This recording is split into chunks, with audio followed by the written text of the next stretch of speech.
Dia mengambil permen itu. Jarinya tiba-tiba terluka. Kemudian ada darah menetes dari atas. Saat Anthony menengok ke atas, ia melihat Candyman di cermin. Pintu lift lalu terbuka.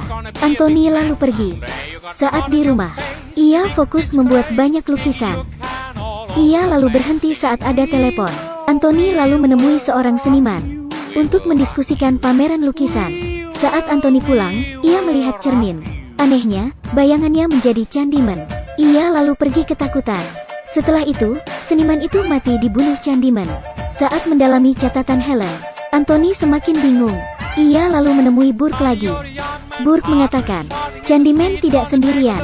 Ia adalah simbol ketertindasan kulit hitam. Burke lalu bercerita tentang Candyman pertama.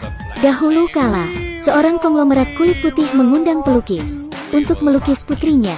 Mereka lalu jatuh cinta setelah sekian lama. Putri konglomerat itu lalu hamil. Karena saat itu rasisme kulit hitam masih kuat, konglomerat itu berniat membunuh si pelukis.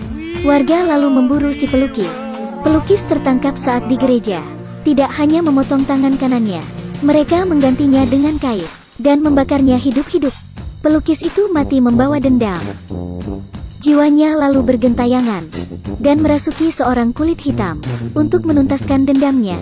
Ternyata Burke menyaksikan kejadian itu saat Sherman dibunuh para polisi. Sejak itu dia membenci orang kulit putih dan menjadi pengikut Candyman. Dia menunggu reinkarnasi Candyman muncul, dan Anthony adalah orangnya. Para gadis ini kelewatan. Mereka memanggil Candyman di kamar mandi. Alhasil,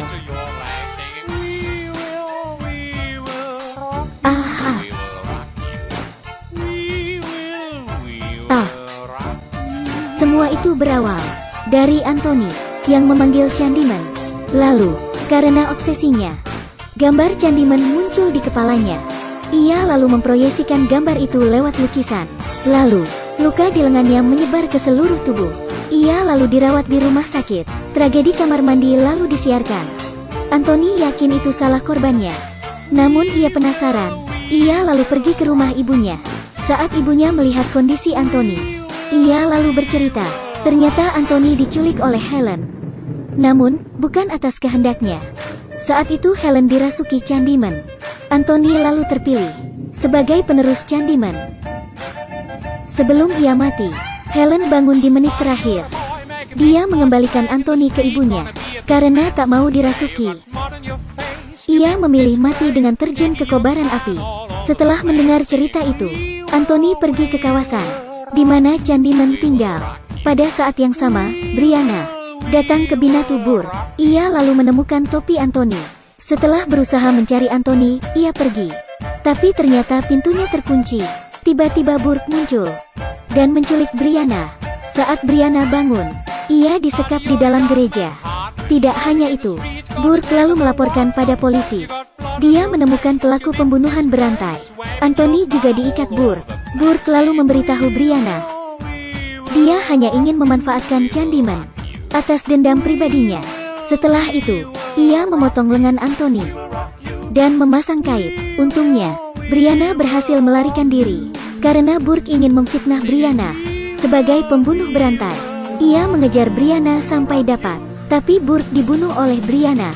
Setelah Anthony sadar, Brianna memeganginya. Namun, Anthony tewas kehabisan darah. Polisi lalu tiba. Sebelum Brianna menjelaskan, polisi melepas tembakan. Sejarah terulang lagi. Anthony mati mengenaskan, dan Brianna ditetapkan sebagai tersangka. Polisi memaksa Brianna membuat pernyataan palsu agar kasusnya cepat selesai. Kalau tidak, dia akan dihukum berat. Brianna lalu meminta satu permintaan. Bisakah saya bercermin sebentar? Lalu, Candyman